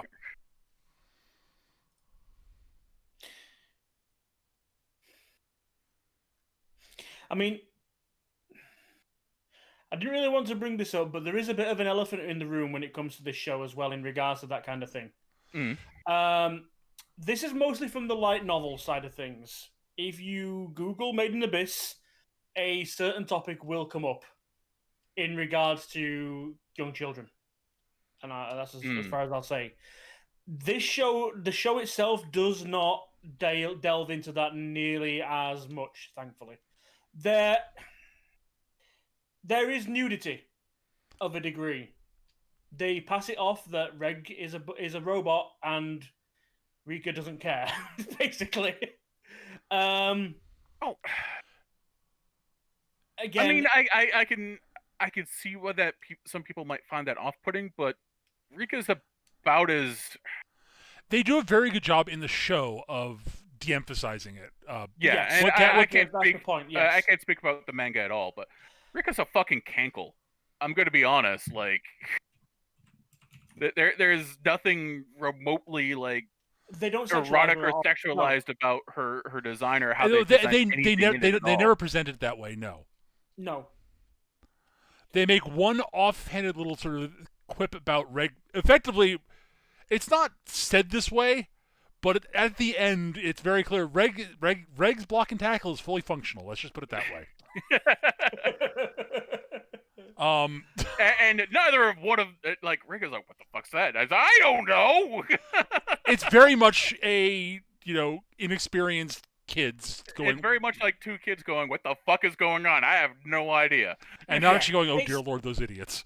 It's basically similar to the whole joke of you get the boy and the girl in the pool for the first time. It's like, where the fuck is your thing? What do you mean? Yeah. Yeah. Well, Rika's very aware that boys have boys, that there's a difference between boys and girls physically. Yeah. Yeah. But in terms of just from a purely biological standpoint. Admittedly, from what I've read, it's worryingly enough, a lot of the more worrying parts are in what's to come. With other characters that we meet later on. But like I said, the reason I brought that up is just don't look to watch this and think that that's what you're going to get. Yeah. Because like I say, if you Google this show, you will see, warnings and all this sort of shit about it. Don't worry about it. it's very much the difference between watching Kick-Ass and reading Kick-Ass. I'm not even sure it's quite that bad either. Sure it's that. I don't know. I've not read the manga, so I can't comment. Yeah. I mean is they've taken the source material and they've televised it. If you know what I mean? To a large degree. They also reference one of the punishments that is done at the school is being struck up naked, and from what I understand, that is actually shown in the manga and it's not in the show. Mm-hmm. Yeah. And again, from what I understand, it is not presented in a sexualized way in the manga, but it's still definitely off-putting in which I think is sort of the point. But I don't want I've not read it, so I can't speak to the manga at all, and it's still more I've heard those rumors, and I'm like, I'm happy enough with the show it out, and I'm not a manga reader anyway. Yeah, that was the main point I wanted to make. It's like, don't be put off by those stories because you will find them, but don't worry about it. It's not an issue in the anime. No. Like at all. But as always, your mileage may vary. Oh yeah, totally. Yeah. And we may be missing something. Let us be blunt about this. Mm-hmm. We might be missing something. We are three straight white dudes who. Yeah. I mean, this is the thing. I do the implications I got. And again, this is me not reading the manga. This is me just watching the show and seeing where I think they've put the covers over what was happening in the manga. There's a lot of opportunities to draw small children naked. Yes. They'd leave that out of this. There's one time Rika is not wearing a top, and they are very careful about how they arrange her hair. Yes. Yeah. And again, she's drawn like a fucking cankle. Like it's there are no curves on her at all. Yeah, they're very chibi bobblehead. Yeah. There are no curves on there at all. Like, if you did not know that she was a girl, you would not know. Like, previously, you could not tell that was a girl. Mm-hmm. So, at any rate, the art style of the characters is a little weird in my opinion, and it's intentional. As I said, Rico especially, but like I look at them and that Funko Pop pops into my mind. And they don't actually look like Funko Pop dolls, but there's something there kind of like that. There's this like very cute thing that reminds me of like look at those large oval illustrations heads. For like it's illustrations from like the 50s from like dolls or children's books. Bratz dolls, yeah. The heads well, not are Bratz like dolls. No, not at all. The heads are twice. They are twice the width of the torso. It's like Stewie Griffin, aged 10 years. Oh my god! The thing is, I like that dichotomy it creates between these. I like the dichotomy. These very like innocent-looking characters, yep. These very cutesy characters, and I will say, admittedly, it's only the children that get that sort of look, though. This is just how they've chosen to depict kids. Yeah. So that even when they're on their own, away from the adults that are around, to compare them to, they're still kids. Yeah. Yeah. I agree with you. I like the dichotomy between that, but there's just something about the art style of the characters that just throws me off with the rest of the show. And I said this when we were watching. I cannot put my finger entirely on why I don't like it. I totally understand that. There's just something there's something about that's niggling in the back of my head. I cannot put my finger on what the problem is. It shouldn't be as much of a problem for me as it is. With other things. Many other things. I think it's very similar to the whole thing you mentioned at the start with the way that the world itself is depicted. In this terrible beauty kind of situation. Yeah. It's this overly cutie, design of these kids.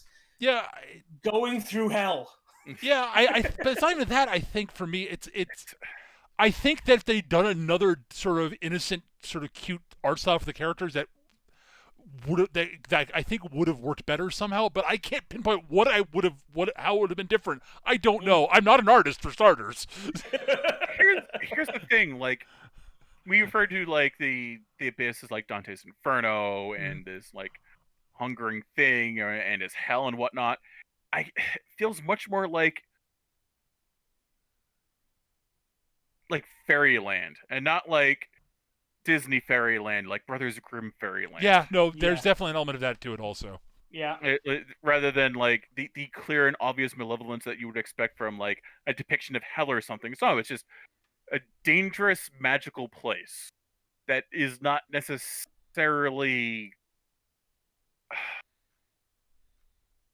It's a dangerous, magical place. It's also very beautiful. And that's part of the threat. Yeah.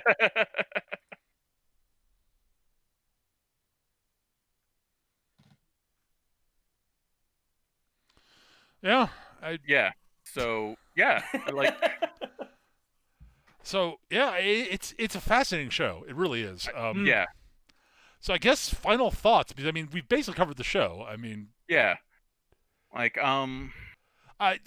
Before we go into final thoughts, one other thing I want to bring up is the score. Yes. Oh yeah. Holy shit, the music. Mm. The music is amazing in this. Like every time those violins come up, or that wordless chorus, like holy shit. Yeah, serious kudos to Kevin Penkin, the guy who did the music for the show. Like, yeah, he knocked it out of the fucking park. Like, yeah, I could. Yeah, that's an amazing score. Like, I should see about finding the soundtrack actually. Yeah, it's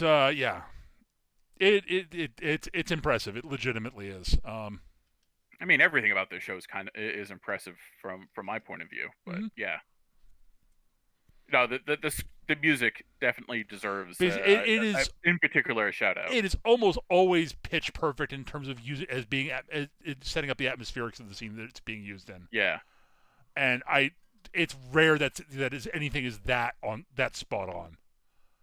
I mean, it could have been like, what was it, Invaded, with the terrible fucking song. Oh my god, Invaded's music is good for everything except that one goddamn song. That one scene. Oh, the most important fucking scene in the entire goddamn show. They fuck up the music. Yeah. Oh. It's astonishing how much you notice it when the music doesn't work than when it does sometimes. Oh, yeah, absolutely. Like, music is an important part of the presentation of any multimedia experience. Yeah. And yeah, like best of both worlds would not be nearly as good as a Star Trek episode if it weren't for the music. Yeah, it's still a really, really fucking good Star Trek episode. But... yeah, but yeah, like every now and then the music, it's like nails on a goddamn chalkboard.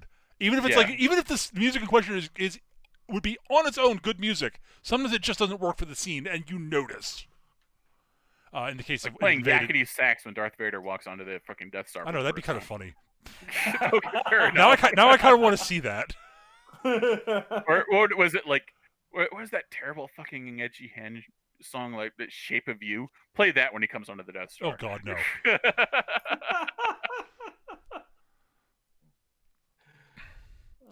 But yeah, the music in Made in Abyss is just perfect. Yeah. It's legitimately. I think it might be the second. It might be the second best score I've ever heard in an anime. Yeah, and I think it might. It's not. I think the soundtrack for Made in Abyss is not something I would listen to quite as much as I would Bebop's. But there are times I think it works better than Bebop's, and that's saying something. Like, yeah, that's saying. Well, and Bebop is like the. As far as I'm concerned, Bebop is transcendent. It's in a category on its own. You cannot reach the heights of Bebop. Made in Abyss comes really fucking close to the music. Like, this is the thing. Bebop may as well not be an OST. Bebop is just a jazz album. Yeah, largely. I mean, there's non-jazz in there too. Like, but here's the thing: Bebop is in no small part built around the music. Like, yes. This is what Watanabe does. Like, every show he does, the music is really important to the story. Yeah. Here's the thing about Made in Abyss's score, though, is that, like, first time seeing it, like, I wasn't really cognizant of the music. It's just, but the feelings were there every time the scene with the music would come in. Mm-hmm. Watching it again and, like, having heard the score is really great, having not noticed it, like, listening for the music again, I was like, oh, that's why I felt that way. Oh, well done. Very subtle. Very well done. Kudos. The scene at the end that we won't spoil. Holy cow. Yeah. Yeah. Holy cow. The music plays you like a fucking fiddle. Yeah. Yep. So, just as an aside, Kevin Penkin also did the music for Rising of the Shield Hero and Tower of God. I've not watched Rising of the Shield Hero. Tower of God's music was superlative also during the score. Yeah. Like, that's one thing. We watched it as a group, sort of our pre-other stuff thing. And the score in that's really good. Like, Shield Hero has great music, even if the character is a bit. Yeah, I know enough about Rising of Shield Hero that I don't particularly want to watch it because I know the main character will piss me the fuck off. The main character will have you spitting venom. I'm gonna be I know everything I've read about Naofumi is I will want to punch him in the face repeatedly. Yeah. I will probably end up liking Raftalia and the whatever her name is, the bird girl, right? And I will want to set virtually everybody else in the show on fire. That's a perfectly legitimate reaction to them. Yeah. But Tower of God we liked. Tower of God is great. I will say this. Quick aside on Tower of God, just because we brought it up. We all liked it. We all thought, wow, that's a really good 13-episode teaser for an actual show. Yeah, pretty much. Yeah. And boy, howdy, we're looking forward to the main character becoming an actual character. Yeah. Which it's very clear he's becoming slowly. Mm-hmm. Fortunately, his supporting cast is goddamn fucking amazing. Yeah, thankfully he has Rock and whatever the Rock and Blue Turtle. Yeah, and that's his name, Blue Turtle. Yeah, and what's her name? The lizard girl. Oh right. Yeah. Oh right, her. She's great. Like literally, the supporting cast in Tower of God's really fucking good. Yep. And they're making a this is the thing, like, and not to segue off onto another show. A lot of shows fall into this trap, and I've seen a bit of a shift as of late, where it's all about the whoever's written it has clearly had this story of the protagonist hero's arc. He is the focus. He is the main character. Everything is about him. I suppose I should make some side characters to work and bounce off him, and we'll give them their odd episodes every now and again. A lot of the stuff lately has been everything is about the cast. We are building this world. We are building all the side characters and all the secondary characters, and the hero can fucking wait until we know what's supporting him and why he's able to do this shit. Yeah, they've gotten much better at building ensemble casts in a lot of shows. Honestly, not just anime, but. There are examples in the past. I'm not saying it's a new concept. Oh no, it's not. My favorite show, Nadesco.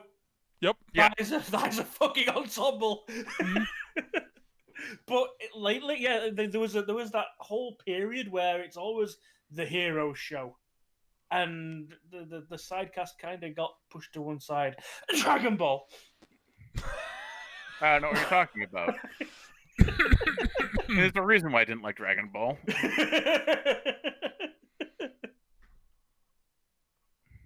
Poor Krillin, you deserve so much better. Yeah, but I guess just Kevin Penkin's just really good at doing what he does. Yes. Yeah. That's kind of what I wanted to mention. It's just that I was like, I know he said some other stuff. It's like, oh yeah, that's what he's done, and it's good. Yeah, thumbs up. He does great work. So I guess final thoughts. We'll start with Gav, then me, then Eric's. It's your recommendation. Yep. You get the final word. Mm-hmm. Sounds good. I think for me, this is one of those weird shows where, again, I do want to see where the story goes. So this is a show that I will now. I wasn't interested in watching it at all. Based on what I'd heard initially. So, like, if it was left to me and my own devices, I probably would never have gotten around to this. Now, I'm halfway through the story, I want to see where it goes. It's one of those shows that is interesting.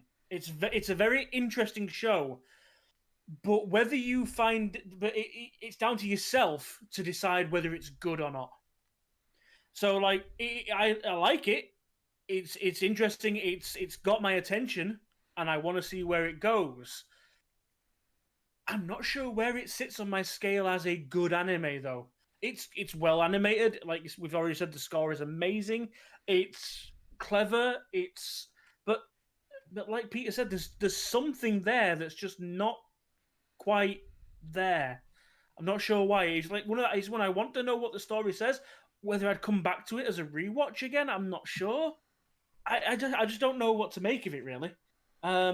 It's watchable. I would recommend it and make basically that's my recommendation. Watch it and come up with your own opinion. I will say, okay, so I definitely think it is is an exceedingly well done show. Yes. As I said, the music is great. The art is stellar. Like, as much as I said I don't like the character designs, this is not saying they are bad. They are not. They are extremely well done. Like the level of just the detail work they've got in them is very well done and animates well. So it's just like well fucking done, gentlemen and ladies. Like brilliantly done. And like the writing is generally really, really good. They've done a great job. They do a great job of characterization. I don't dislike the characters. I think Ozen and Nanachi are both fascinating, and Nanachi is relatable as hell. And Reg and Rico are really well done characters. And there's all this stuff. I should love this show, and I don't know why I can't say that I do. Like legitimately, I want to say this is. I adore this, and there's something that is holding me back from saying it, and I cannot put my finger on what it is. Do I recommend it? Fuck yes, I do. You should check it out if you haven't. Yeah. But I, like, personally, I don't know if I have trouble saying if I like it or not. I admire it. I think it's really well done. I just realized it's like the Abyss itself. Yeah. It's got all these things. It's like all these things that are like drawing us in. It's like, yeah, this is great. This is amazing. But survival instinct kicks in. It's like, I'm not sure I want to commit. I don't know what this says about me.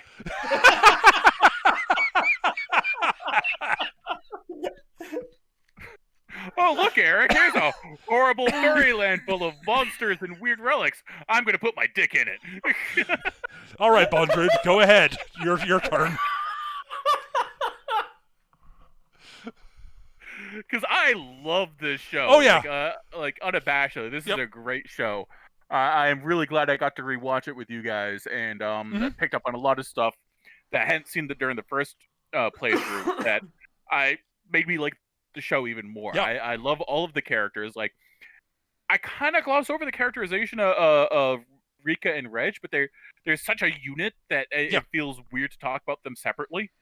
And Ozen and Nanachi are just fucking amazing. I really love them. The threat posed by the Abyss itself, plus like the people and creatures inside it, like there's. And the clear and obvious call it has to everyone around it, in particular the people that go in and come out. Like, it's fascinating and beautiful and kind of amazing, and I highly recommend everyone watch this on their own and draw their own conclusions about it, because I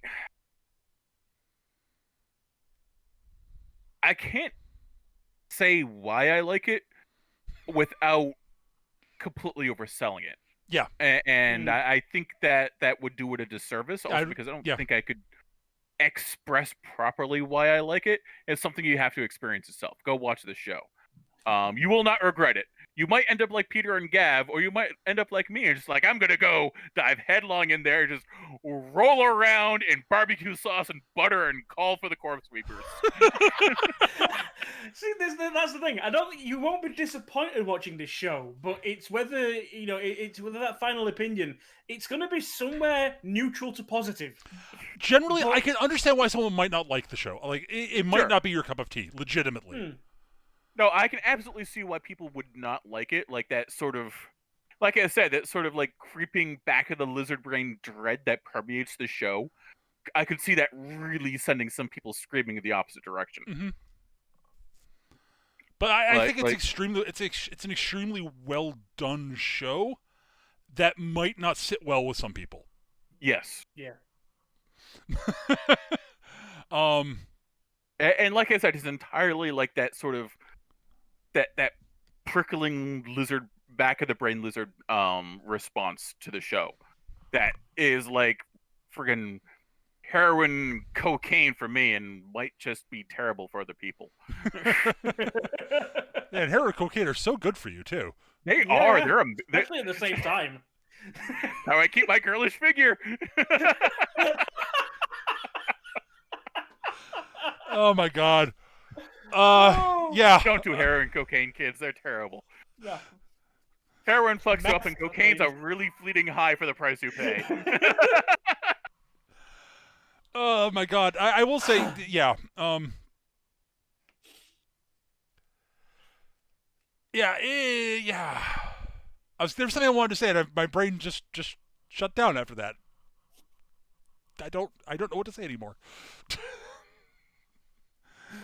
But yeah, it's definitely worth checking out. I would definitely say it's worth checking out if you've got access to it. Yeah. God, check it out just for the music. Like, seriously. Yeah.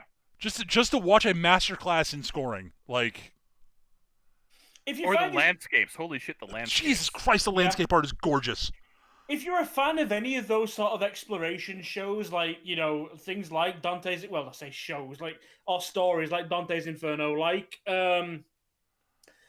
or even like it's like kind of like your 80s, like Land of the Lost, all that kind of stuff, where, you know, new horizons, new vistas on each level, new dangers, all that kind of stuff. It's worth a watch. It's like I said, mileage may vary. That's the only thing. Yeah.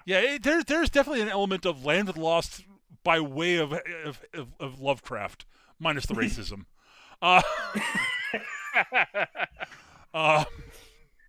Yeah.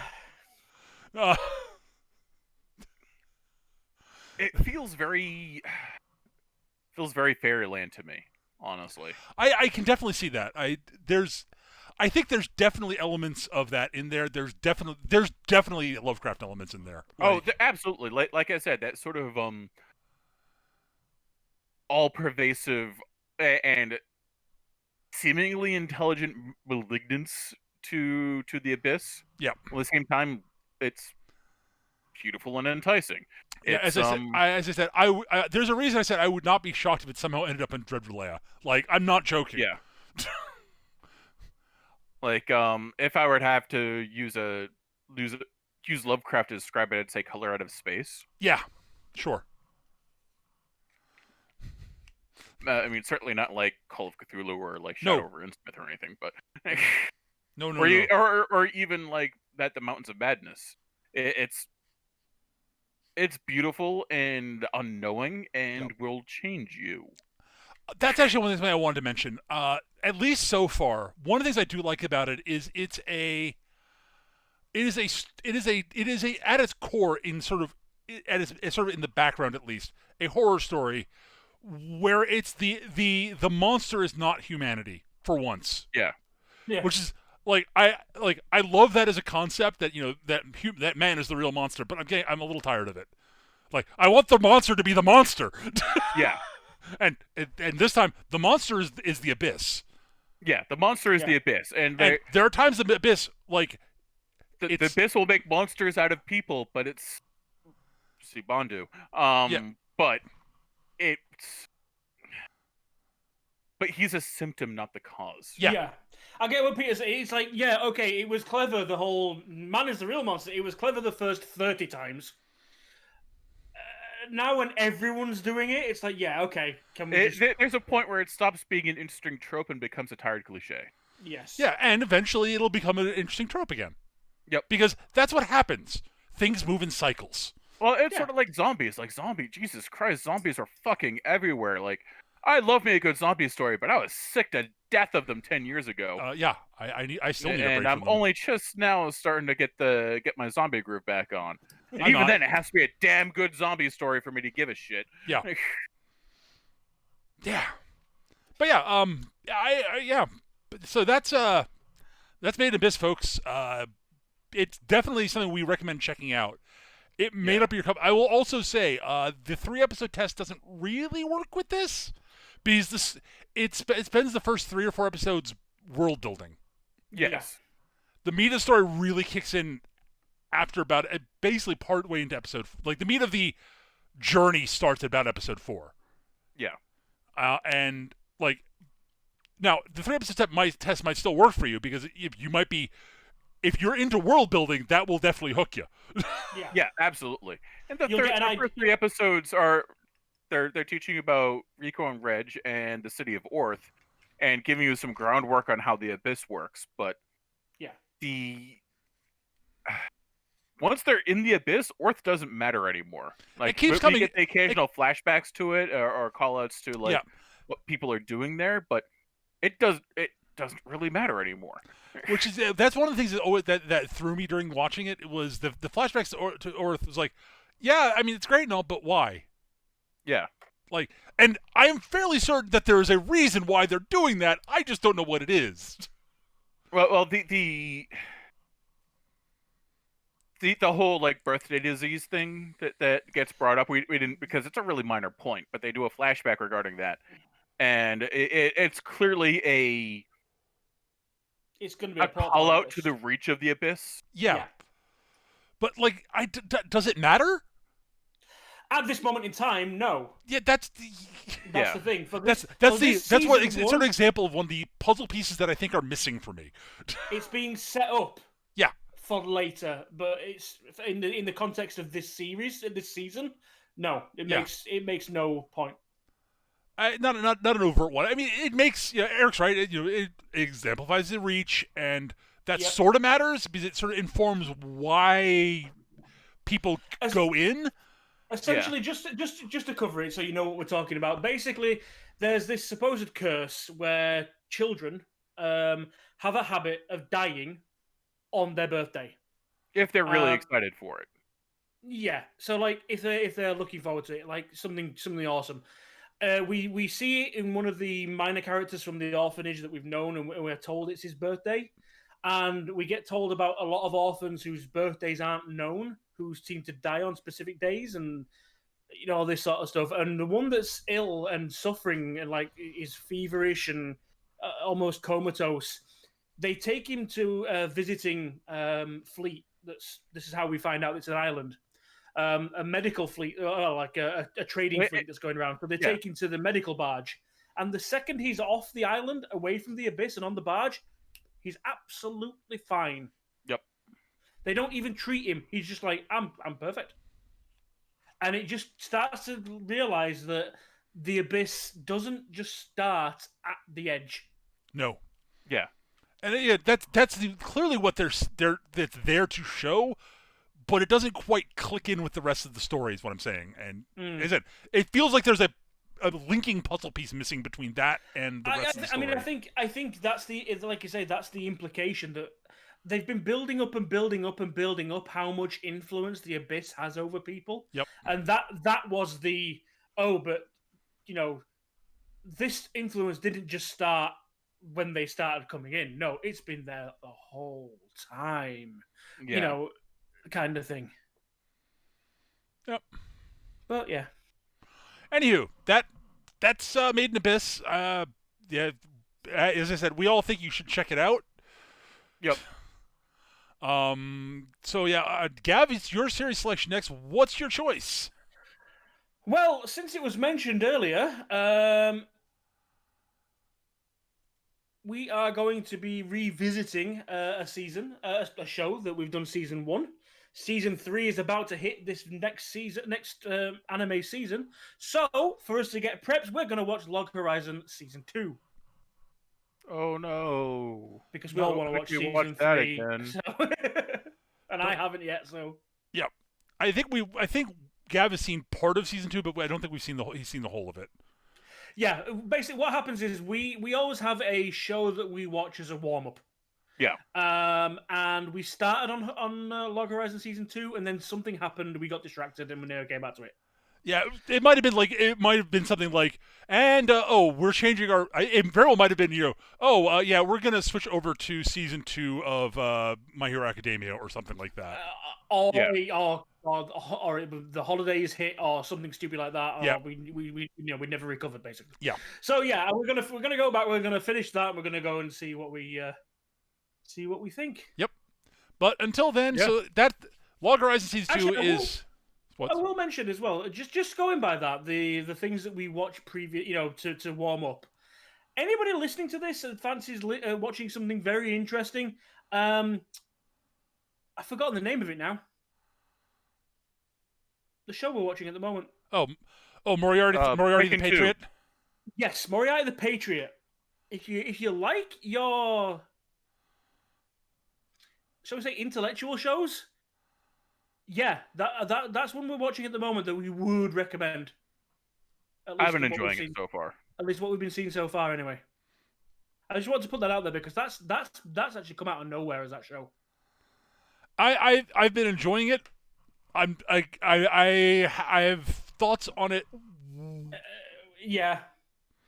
I need to see where it's going to end up before I have my final thoughts on it. Because I've been enjoying it. We'll see where it goes. Yeah. Because it might end up in a place where I'm going to be like, oh my god, I'm going to want to punch people who really like this, like who really like at the aspect X of it. Yeah. Because I think there's real possibility for people to feel about the lead of the show the way they feel about Light Yagami and make me annoy the fuck out of me. Yeah. Well, for the gist of it, basically, it's the Sherlock and Moriarty story from the perspective of Moriarty. Yep. And his origins. So yeah. Well, it's giving Moriarty reasons to be a crime lord that are less about just personal greed. Yeah. Which is interesting. And whether that stays and he remains a cool anti-hero or descends into being a full-on villain, we will see. Because, a lot of people seem to not get that Light Yagami is a goddamn fucking villain.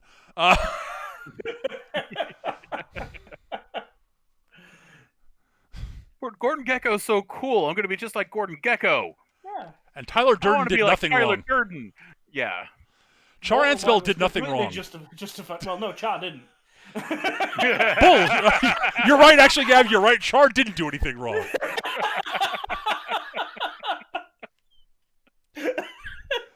That is actually accurate. Well done. Well done. He's a manipulative evil bitch, but he didn't do anything wrong. Well, that's because he's long dead. That's gonna do it for this week, guys. Thank you so much for watching. Long Horizon's gonna be about for. I would say it's gonna be about a month, but it's the holiday season, so who knows what that's gonna fucking do for us? Yeah, who knows how it's gonna fuck up our schedules and shit. But usually we do about 6 episodes a week, and it's either 24 or 26 episodes, which means it'll usually take us 4 weeks. I think it's 25 actually. Somewhere in that range. Yeah. It's in that range. Yes. But that usually means 4 weeks, but who the fuck knows? Yeah. That's going to do it, guys. Thank you for watching. We hope you had fun. And if you enjoyed it, throw us a like, subscribe, comment. You can hit the bell and know when you can hit the bell and know when I put new shit up, which happens every now and then. Smash that like button and subscribe. Yeah. Do the do. You know what to do. You know what you should be doing. You know what you should be doing if you like the stuff you're listening to. Do it. Just do it. Do it. I dare you. Do the thing. Do it. Do it. One of us. One of us. Catch everybody later. Good night, everybody. Night.